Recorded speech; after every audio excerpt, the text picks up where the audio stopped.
We're now joined by the Superintendent of the Newark Public Schools, Roger León. Roger, good to see you. Great seeing you, Steve. So we're taping on the 22nd of June. What does it feel like to be ending this school year?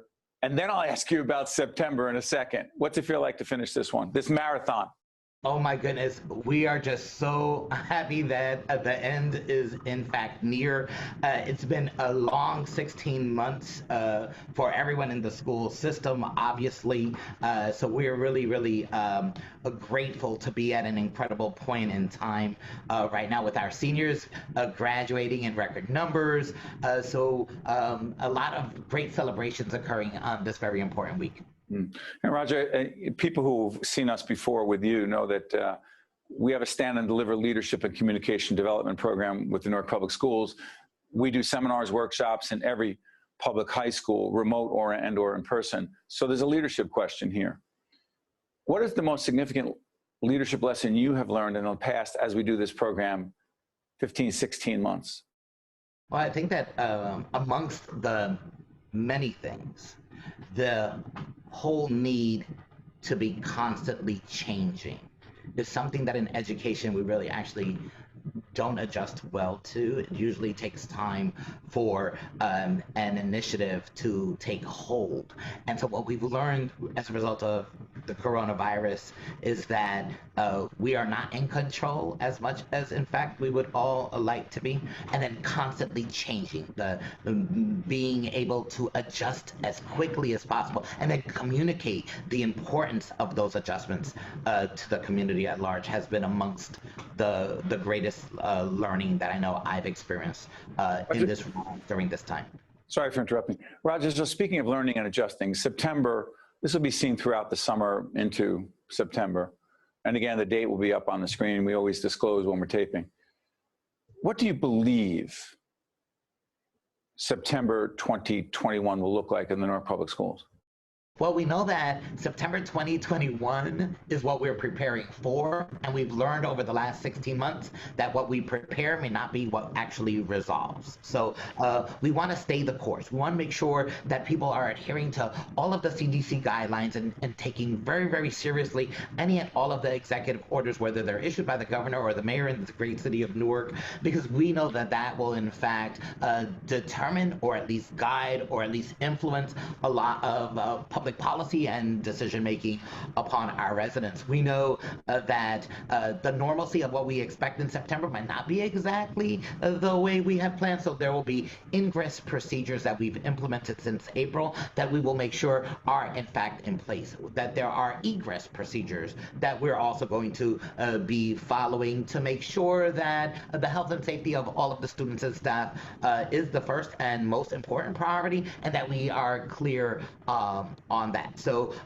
we expect all of the students to be returning back. We expect that in fact the procedures that we have in place have been mastered to a great degree by the students who have been in person, will be learned by the students who have been working remotely, and then ultimately in the end will create a bridge between those who haven't been in school and those who want to be back. And we're looking forward to that, where it's going to be an exciting start to what will inevitably be one of the most incredible years in this school district's history.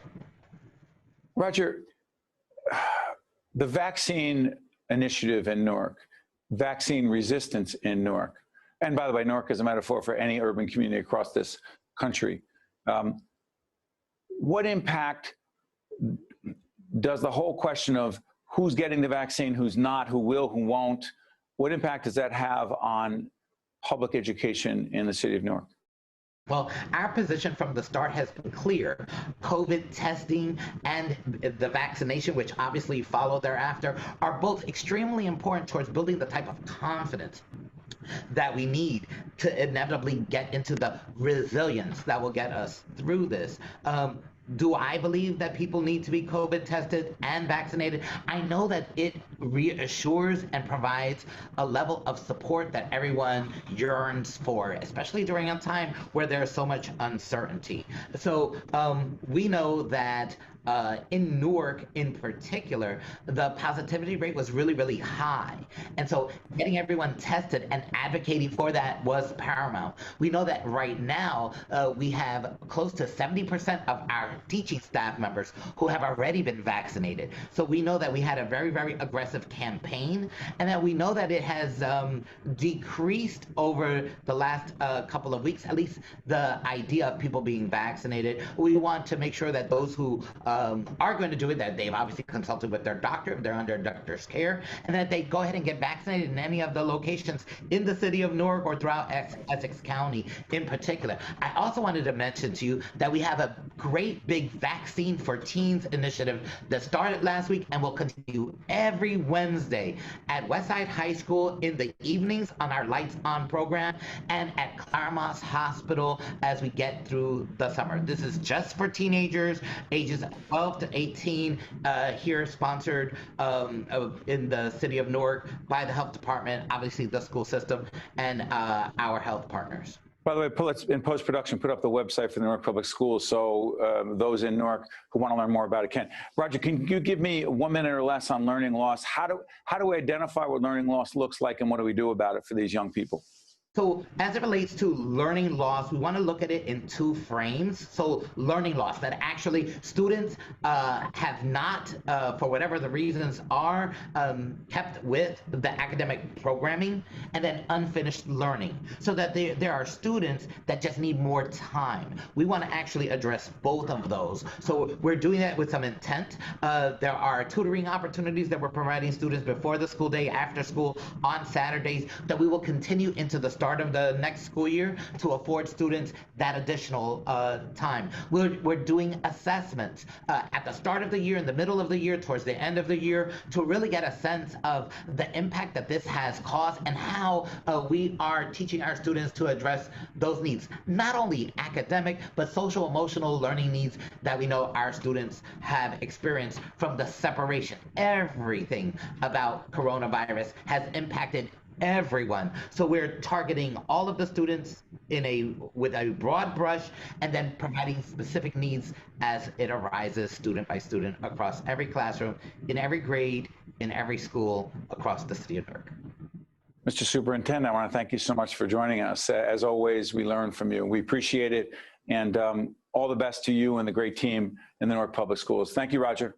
Thank you, Steve. We appreciate you. You got it. I'm Steve Adubato. That's Roger León. We'll see you next time. State of Affairs with Steve Adubato is a production of the Caucus Educational Corporation. Funding has been provided by Prudential Financial, RWJ Barnabas Health, New Jersey Sharing Network, NJ Best, the Healthcare Foundation of New Jersey, the New Jersey Education Association, Summit Health, Horizon Blue Cross Blue Shield of New Jersey, and by the Fidelco Group. Promotional support provided by CIANJ and Commerce Magazine, and by NJ Biz. Hi, I'm Joe Roth. In New Jersey, there are nearly 4,000 residents in need of a life-saving organ transplant, and one person dies every 3 days waiting for this gift of life. One organ and tissue donor can save 8 lives and enhance the lives of over 75 people. You have the power to make a difference and give hope. For information or to become an organ and tissue donor, visit www.njsharingnetwork.org, and be sure to talk with your family and friends about this life-saving decision.